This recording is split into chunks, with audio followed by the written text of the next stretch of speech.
Basically, I lived in a condo in Marina Del Rey, like right on the water, and I was a New Yorker, so that's where I wanted to live, and to be near the beach when I got the Entertainment Tonight job. And so every Saturday, people would walk along Venice and then into Marina Del Rey, and Brian, who was like on the third floor, I was on the second floor.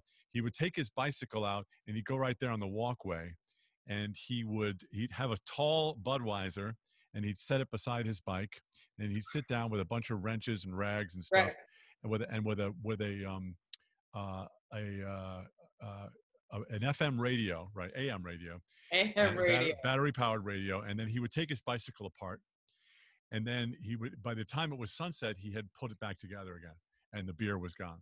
And I never saw him ride the bicycle. Wow, Yeah. that's such an interesting Yeah. story.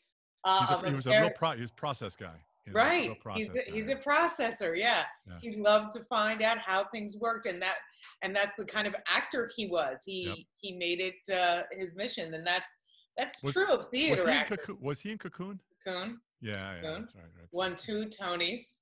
Yeah. He was a real theater guy. Dana Delaney posted that today on Twitter. Her tweet was the best.